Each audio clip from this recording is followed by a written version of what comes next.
Om Namo Bhagavate Vasudevaya. Om Namo Bhagavate Vasudevaya. Om Namo Bhagavate Vasudevaya. Api me Bhagavan Pita. Krishna Pandusata Priyaha. Haitra Svaseya Prityatam. Tadgotra Shatabandavaha. Api, definitely, me, unto me, Bhagavan, personality of Godhead, Pritaha, pleased, Krishnaha, the Lord, Pandusvata, the sons of King Pandu, Priyaha, dear, Patri, in relation with the father, Svasaya, the sons of the sister, Pitri, satisfaction, Artam, in the matter of, Tat, there, Gotrasha, of the descendant, Arta, accepted, Bandavaha, as a friend. Translation purport is Angry Sisi Bhaktivedanta Swami Shtapada Ki Jai. Lord Krishna, the personality Godhead, who is very dear to the sons of King Pandu, has accepted me as one of those relatives just to please his great cousins and brothers. Please repeat. Lord Krishna, the personality of Godhead, who is very dear to the sons of King Pandu, has accepted me as one of those relatives just to please his great cousins and brothers.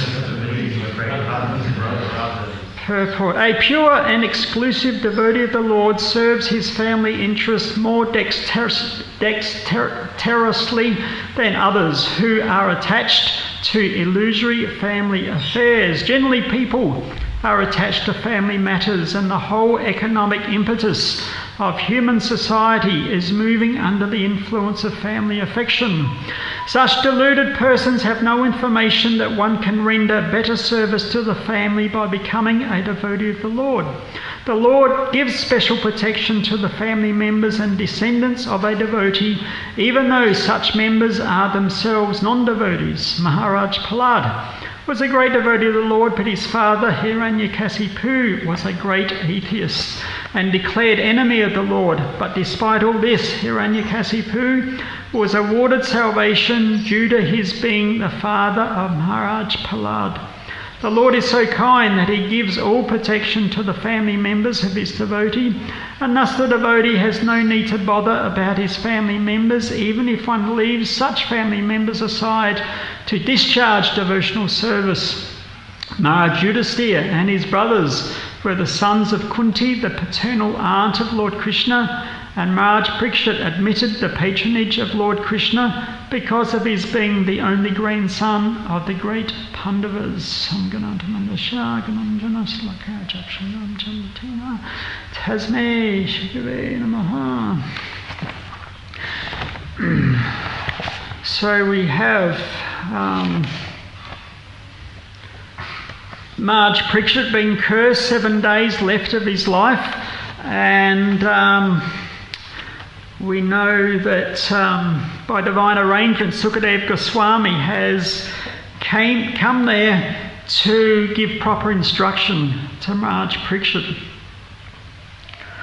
So Maharaj Parikshit is just thinking or speaking that he is receiving Krishna's special mercy because he is one of the extended family of Queen Kunti, who was the paternal aunt of Krishna, and also the great-grandson of the Pandavas, who were great devotees. So he's understanding it's not necessarily that he's such a great personality, but because he's associated with great personalities, Krishna has been so kind to him.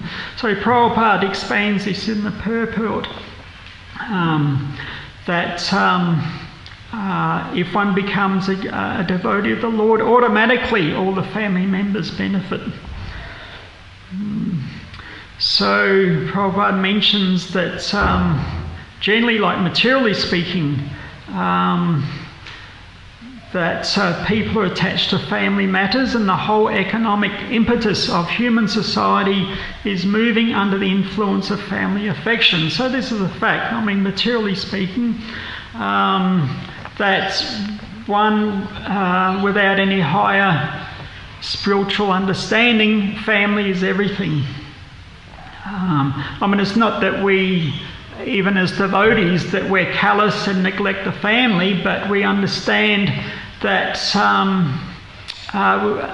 there's no ultimate benefit in being overly attached, thinking that family is everything. Naturally, there's going to be some affection and attachment, because if one gets married, raises a family, unless there's some attachment, affection, there's going to be, very neglectful. So obviously there's going to be some, but when one thinks that this is all in all and become over-attached, this is a problem from a spiritual point of view. So we can see, particularly in you see it in Western culture, but other cultures also, where you have multi-generations living in the same house. You have the grandparents, and then the wife and husband, and then their children, and then even the grandchildren, etc., living in the same house, and they may be living in the same village for many, many generations. And then when the children grow up, they'll marry somebody in the same sort of area, and the whole process continues. So after, many, many generations, the whole sort of universe revolves around that family unit living in that same place. And the whole message of Bhagavatam is how to break that over-attachment.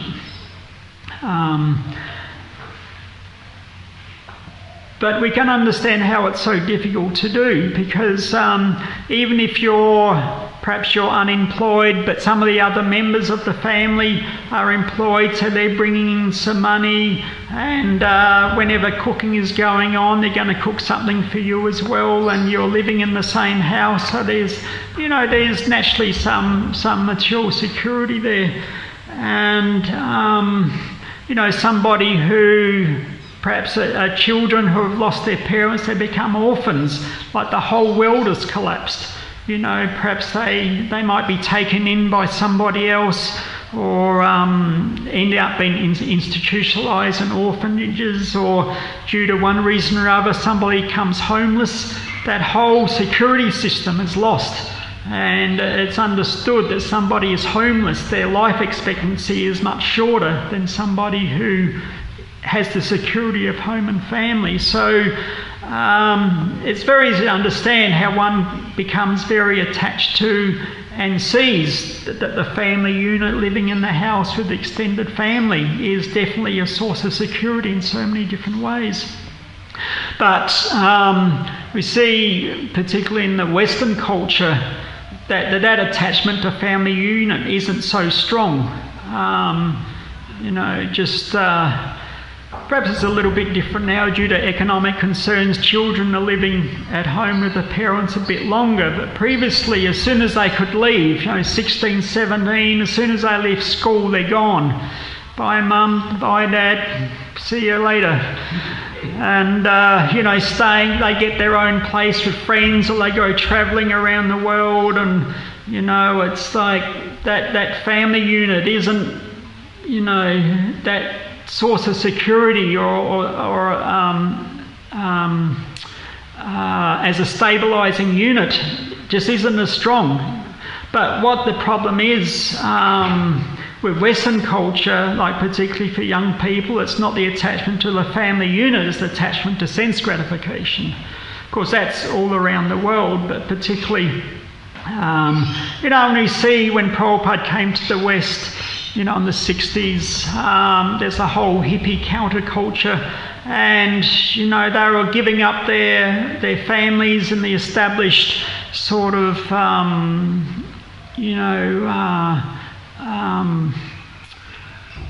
things that were important to their parents, like a good education and job and getting married and having a stable life, etc. They just gave all that up, and there was whole migrations to different places. We know the history in New York and in Haight-Ashbury and San Francisco, the big counterculture, all these young people, and they're thinking that this is a revolution, this is something new, we're changing the whole world.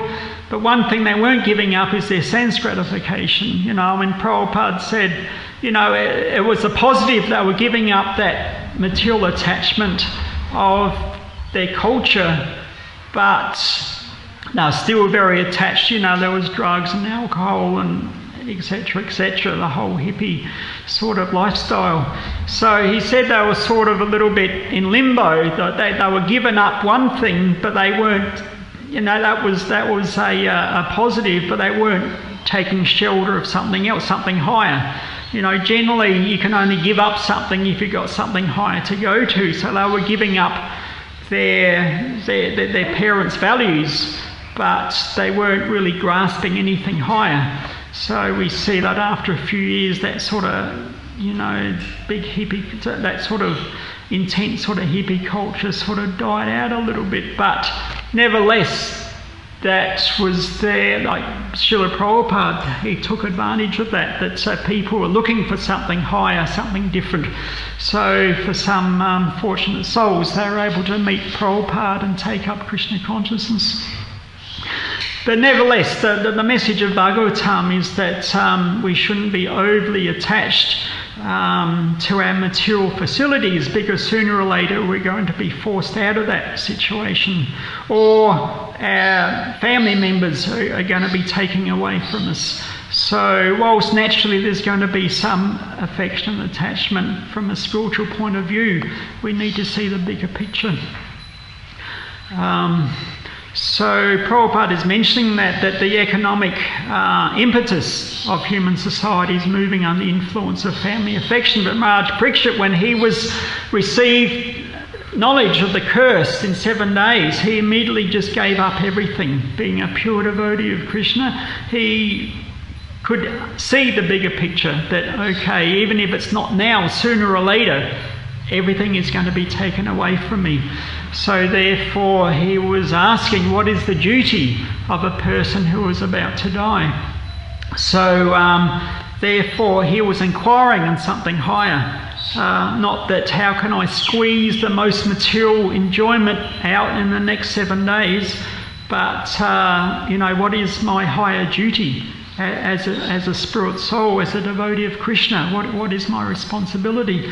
So by divine arrangement, Krishna understanding, Maharaj Parikshit needs guidance. Sukadeva Goswami was inspired to come, and we have to understand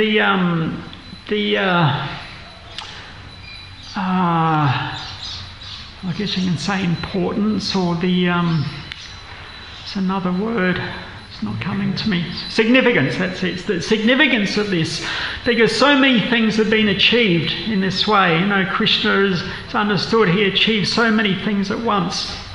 So firstly, we're hearing Kali Yuga is coming, so the personality of Kali, he has a service to perform, but he's not able to feel that while Maharaj Parikshit is there, because he's such a strong, dutiful king, and Maharaj Parikshit just has no conditioned souls to manipulate.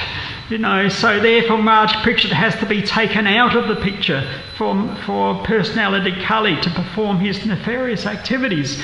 So that's one thing. The other thing is, so therefore that the curse was arranged so that Maharaj Parikshit would be removed.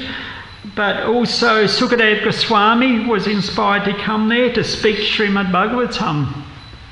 And 5,000 years later, we're hearing and discussing this extremely significant event. And it wasn't just a few local people. Here's Stanapur, modern day Delhi. It wasn't just a few local sadhus who turned up. Sadhus and kings and significant personalities from the whole Bharatvarsha were coming, and even from other planets. Through mystic understanding, they could see what was transpiring, and they were able to transport themselves. So thousands of saintly persons had come there to hear the rendition of Srimad Bhagavatam. So many things were going on at once. So it's in the history of the world, it's an extremely significant event. And Srila Prabhupada spent so many hours, hundreds and hundreds of hours, translating Bhagavatam so that we can receive this same message today. We have the Chaitya Guru, Krishna within the heart, and also the external Guru, the spiritual master, Diksha Shiksha Guru. So the Guru is the external manifestation of Krishna. So from within the heart, we have that saying that from Krishna we get Guru, from Guru we get Krishna. So Krishna within the heart, understanding that we're desiring some spiritual understanding. We have, inquiring about what is life about. So Krishna in the heart, understanding this, he inspires us, so he makes some arrangements so we can come in contact with a bona fide spiritual master from the instructions of the spiritual master. We're engaged in service, hearing sastra, and in that way we become qualified to go back home, back to Godhead, to meet Krishna face to face. So this is the system. So Maharaj Parikshit, he's asking, I remember when I was very young, one of my uncles was leaving his body from cancer or something, I can't remember. It was late 60s, early 70s. And apparently while he was on his deathbed, he was asking the doctors, so who won the football last weekend? What about this? What about that? So Maharaj Parikshit wasn't asking these sort of questions. Who's going to look after the cows and the dogs and the servants and this and that? He was asking for a person who was about to die, what is my duty? So this is the intelligent question that we should be asking also. What is my duty? And we don't know when death is coming. So we should always be inquiring, what is my duty as a devotee, what I should be doing. But of course, when death is there, there's one benediction. Nobody thinks it's a great benediction to be told when you're dying, but actually it's a great benediction if you have some notice, because you can prepare yourself. So in this way, Maharaj Parikshit is given 7 days to be able to prepare himself. So he's making the most intelligent inquiries from Sukadev Goswami. And it's not that he's able to go back to Godhead. So this is one of the things also that so many sages, significant persons were gathering, because it's such a rare thing that a jiva is able to escape the clutches of the material realm and go back home, back to Godhead. And he's not just an ordinary person, he's Maharaj Parikshit, the emperor of the whole world. So again, that's another significant event, that it's not just somebody, just a devotee, he gets liberation, that's very nice, but he's the great emperor of the world. And he's related to the great devotees of Krishna, to the Pandavas, and also to Queen Kunti, who was the paternal aunt of Krishna. So in so many ways, he's a very significant personality within this whole scenario. So all these sages are coming to see, the passing of this great soul. So, but it's not just Maharaj Parikshit himself, he's going back, and that's good, but we also hear that the family of a devotee is also benefited in so many ways. And Prabhupada gives the example of Hiranyakasipu, even though he was a great atheist and saw Krishna as his enemy, still he was liberated because he was the father of Maharaj Parikshit. And, Nishingadev, he asked Prahlad Maharaj, so asked me for a benediction. And, Prahlad Maharaj said, well, I don't want to enter into some sort of mercantile understanding that you've done something good and therefore I expect a benediction. But what he did ask was that you please liberate my father. And Nishingadev said, yeah, it's already done. It's already done. Because, he was Hiranyakasipu was associated as the father of a great devotee. And Chaitanya Charitamrita, we have the story of every rainy season, or just before the rainy season started, the 4 months of the rainy season, residents of Navadvip would go to Jagannath Puri to see Lord Chaitanya. So that the whole arrangement was managed by Shivananda Sena, and he would make sure that everybody was maintained and given accommodation, and he was like the party leader. And one year, as they were going, a dog joined the party. And but Shivananda Sena, just being a humble, simple devotee, he was also looking after the dog. Well, he's joined the party, he should be maintained also. And when they were crossing a river, the boatman didn't want to take the dog onto the boat, so Shivananda Sena paid extra so that the boatman, would take the dog also. So he was being very merciful to that dog. And one time, after some time, the dog disappeared, and Shivananda Sena became very upset. And he sent some servants out looking for the dog, but nobody could find it. And so he was fasting even, because he thought, well, that dog has taken shelter of me, and I've obviously neglected it somehow, and the dog is gone. He was just taking the blame.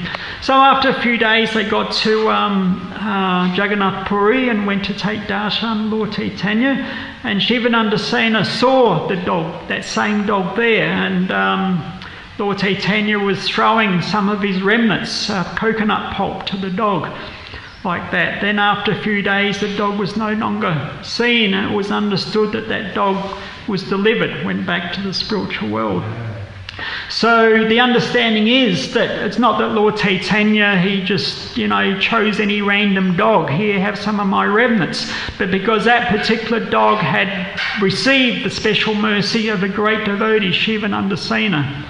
So because of that association, because, that dog received the mercy of a devotee, therefore Lord Chaitanya, he reciprocated with that. So that's the understanding that,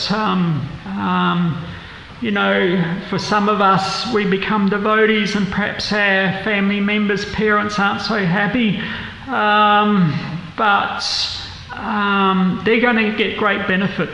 If there's a devotee in the family, it is said that many generations forward and back of a devotee will be liberated, because Krishna is so appreciative of that devotee's service. So, and we understand that if somebody comes to the point that they take sannyas, that whole family is delivered. It's not that Prabhupada specifically mentions that a Nasa devotee has no need to bother about his family members, even if one leaves such family members aside to discharge devotional service.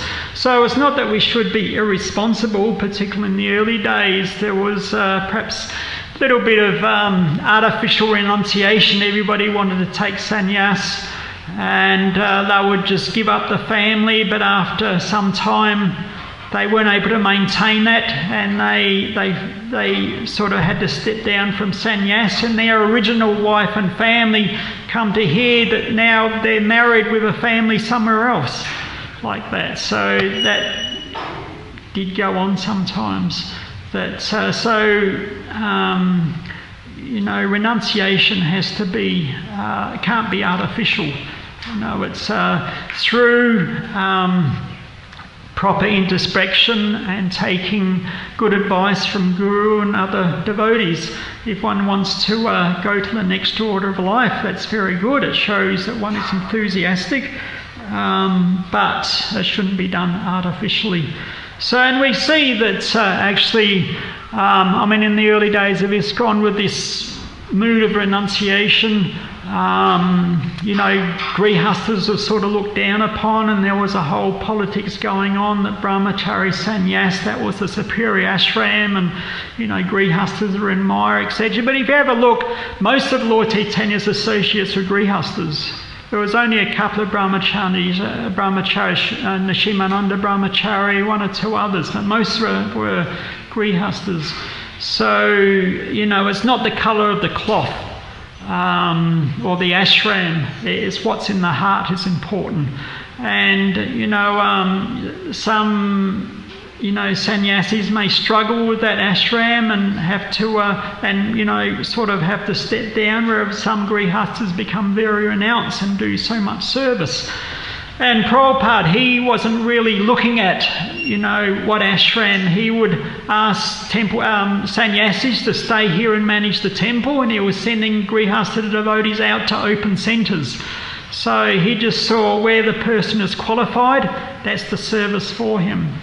So he was just seeing everybody as the spirit soul and just sparking whatever devotion was there.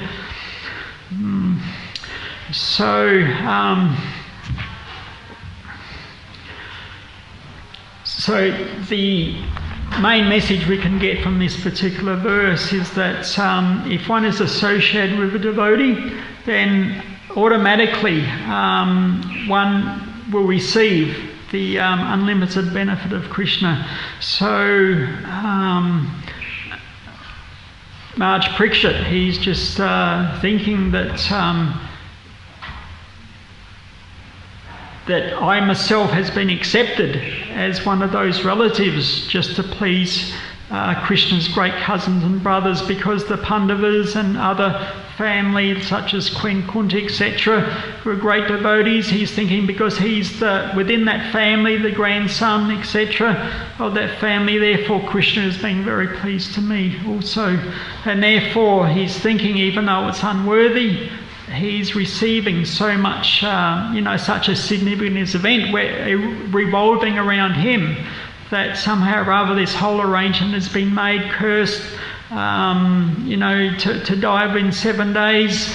So many great sages come to witness his passing. Sukadev Goswami giving the highest knowledge, the Vedic knowledge that everybody is hearing, along with Maharaj Parikshit.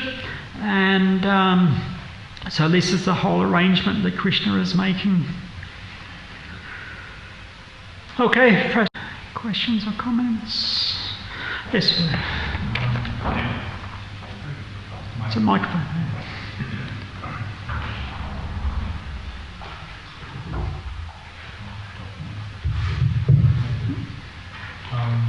I was just wondering, you said the ultimate benefit comes from associating with Krishna's associates with devotees, and then one gets the ultimate benefit. So you're always around devotees, but how do we associate to get that ultimate benefit of Krishna? Well, it's all based on service.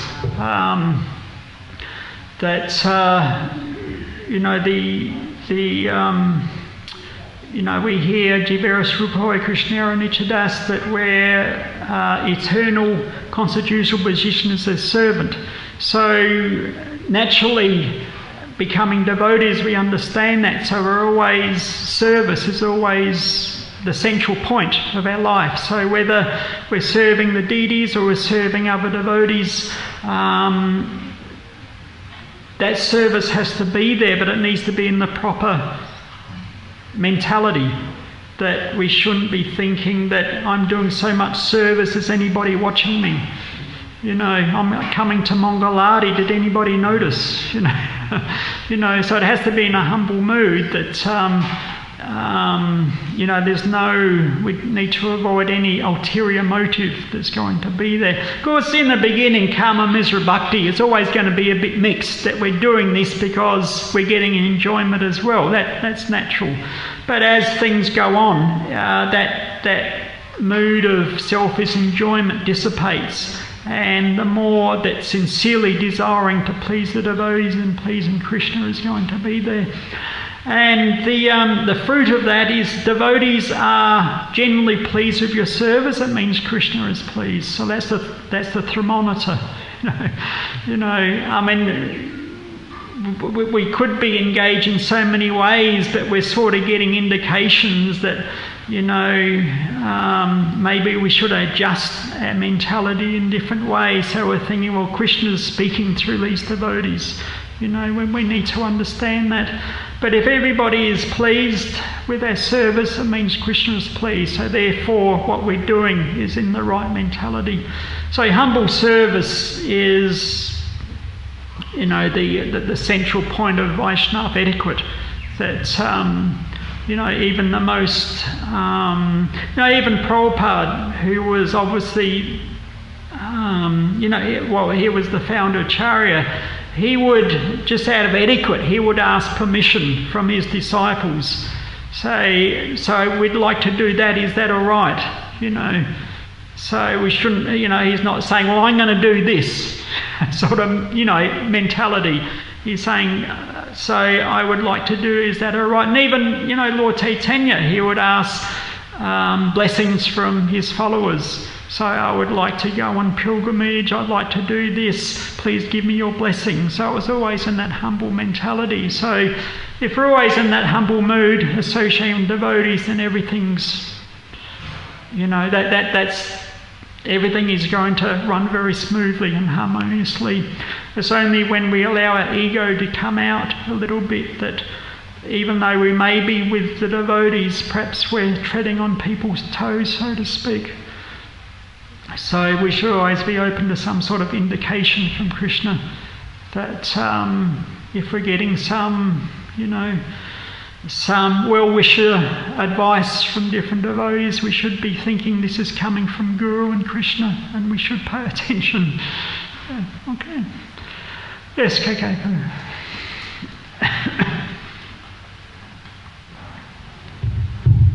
The purport speaks specifically about blood relatives, and it seems if you're a blood relative of a devotee, even if you're most sinful and disregarded, so I guess my question is, what about our spiritual family?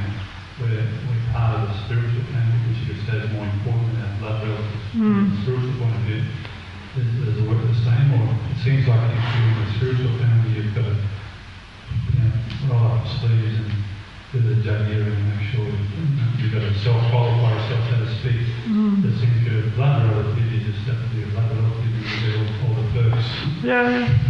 Yeah, well, that's the, you could say that it's not a random event that somebody takes birth in the family of a devotee,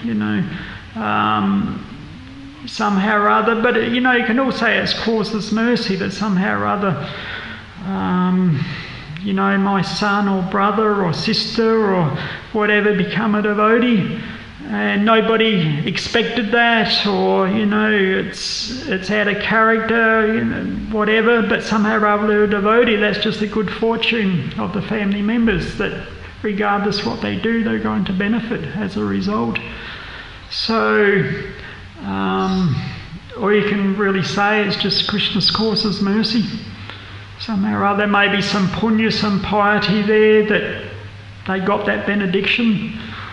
But as far as the family of devotees, every individual devotee, they're becoming qualified to go back to Godhead. It's not that they're depending on god brothers or sisters or whatever, that if my god brother goes back home, that's my ticket home also. We're qualifying ourselves individually, to go back home, back to Godhead. But as you say, the blood relatives, they're getting a free ticket basically, because Krishna is so appreciative of the service that his devotee is doing. It's everybody's getting the magic carpet home. Okay. Anything else? Yes, was that a hand raised? This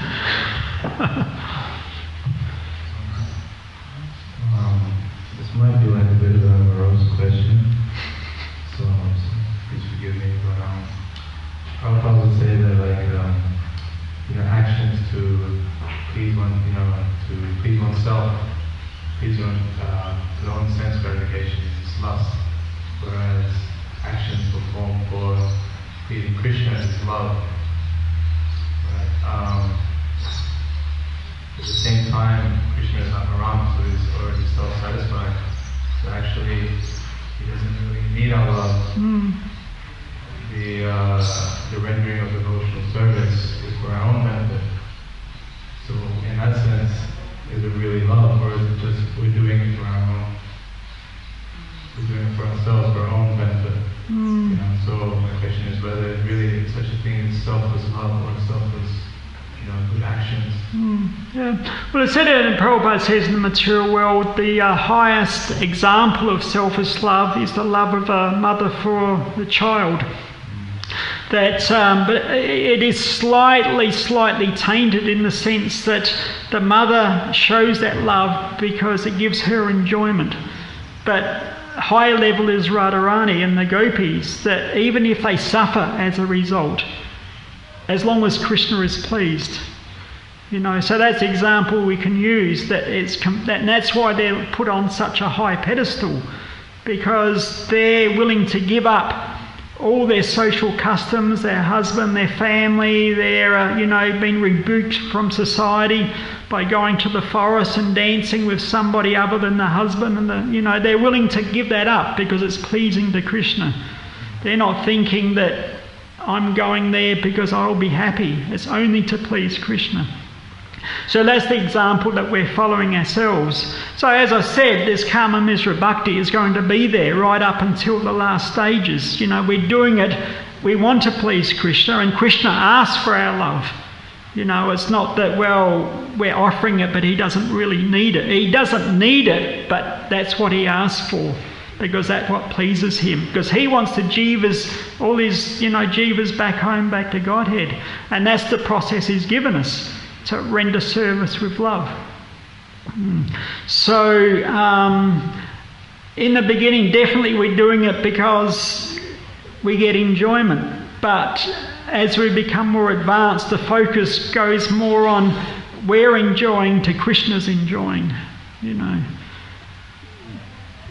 But naturally, the jiva, the quality of the jiva is eternal, full of bliss and knowledge. So that bliss is going to come out naturally as we engage in devotional service. Otherwise, we wouldn't do that.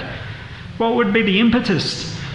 It's a little bit like those slot machines. You put money in and you pull the lever.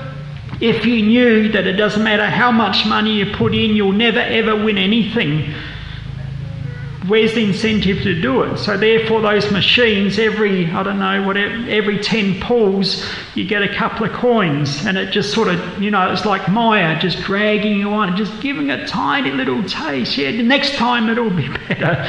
But with devotional service, right at the beginning, there's some taste there. So that's the impetus to keep going. We know, we can understand, at least in theory, Krishna is reciprocating to us. And that natural bliss is coming out as a result of associating with Krishna through that service.